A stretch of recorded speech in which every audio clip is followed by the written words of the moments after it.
Sinistar Unleashed is a 1999 reboot of the arcade classic. Well, not entirely a reboot. It was developed by GameFX Technology. They were a branch of THQ.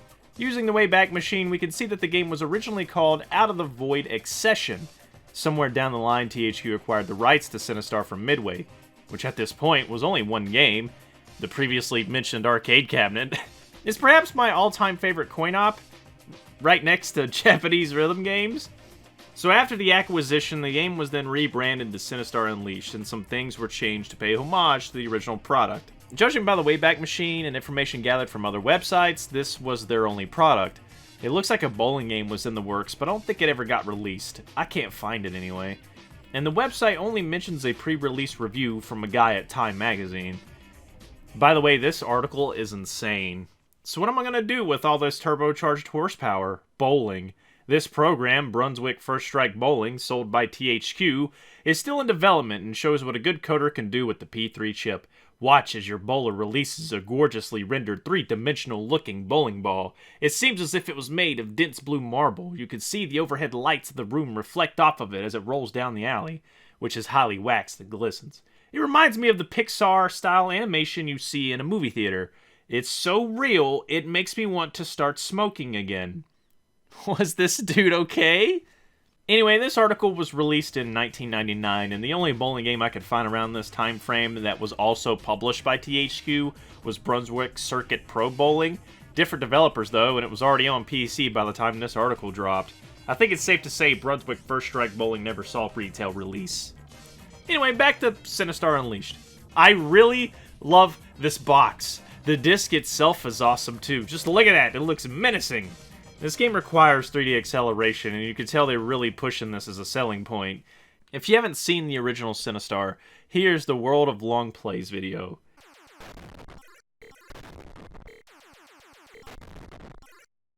Where I live.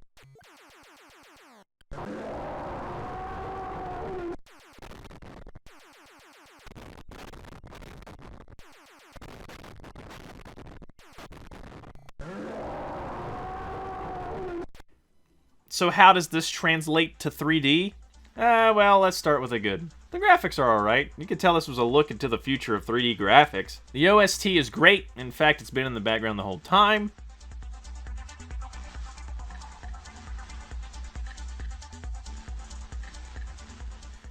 The gameplay is nice and simple, easy to pick up and play. You blow apart asteroids to get crystals, and these are your ammo for special weapons. The most important of these are the Cinnabons. Workers are collecting crystals and they're trying to finish building a warp gate. They're defended by warriors. Kill the workers to slow the building process. The Cinnabombs will destroy and remove any crystals the workers manage to deliver. This delays Sinistar's arrival. Apparently, traveling to this gate causes Sinistar damage, so the more you delay, the more damage Sinistar will be if he arrives. Though if you're willing to play the long game, you can just continue to stop the workers from finishing the gate, and eventually it'll explode. If Sinistar manages to make it in time, you have to kill him, and only Cinnabombs cause damage. So the gameplay loop is simple. Destroy asteroids to get crystals, stop workers from carrying out their task, and, stop the gate's completion. You can only hold 100 crystals, which is a bit of a problem. Crystals heal you automatically, so in later levels it's good to hover around a high amount. Actually, crystals are used for every weapon. I think only the primary attack is unlimited. It makes using something other than the set attack kind of pointless, especially since the Cinnabombs use a lot of crystals. You start the game with a mining laser, but again, it uses crystals. Why use it when your base attack can also destroy asteroids? Since you can only hold 100 crystals, it's not like you can stockpile a high amount to make using special weapons worth it. Cinnabombs, as said before, use a lot of crystals, so it's imperative you have enough to span them. How many times have I said crystals? This is where the cracks begin to show. The gameplay's fine, the flying is great, and the gameplay loop is classic Sinistar, but that's also the problem, it's just Sinistar. It's like, if the arcade version was fine, then why play this? In fact, some ways the original is better. Since it's top-down, you are aware of your surroundings. You can easily maneuver to kill the warriors who are attacking you. In Unleashed, you're usually being shot in the back, meaning you have to turn around and face your attacker. It slows the game down. In fact, everything is slower. Sinistar in this reboot of sorts has multiple enemies. Each of the 25 levels has their own incarnation.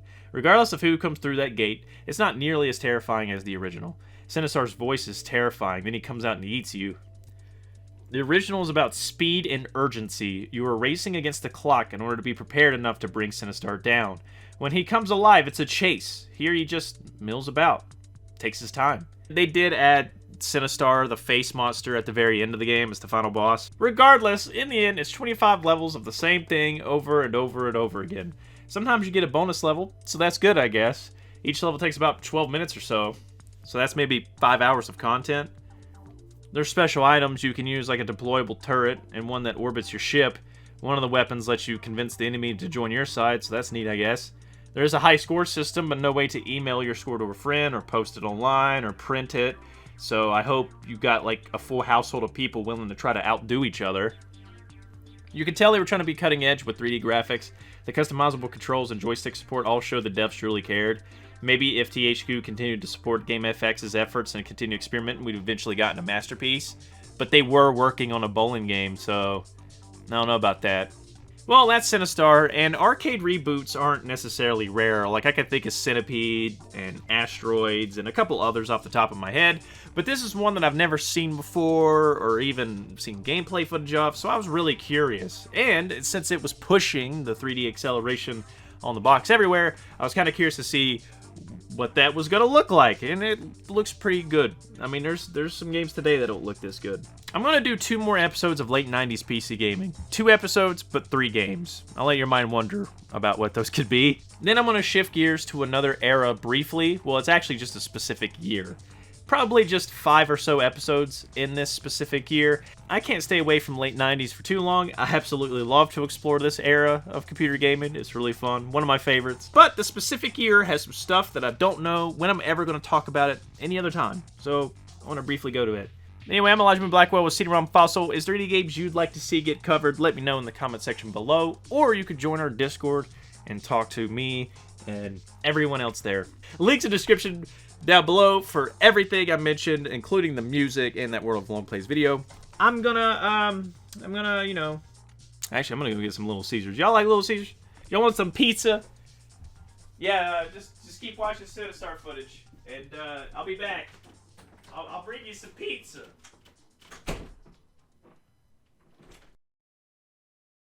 I hunger.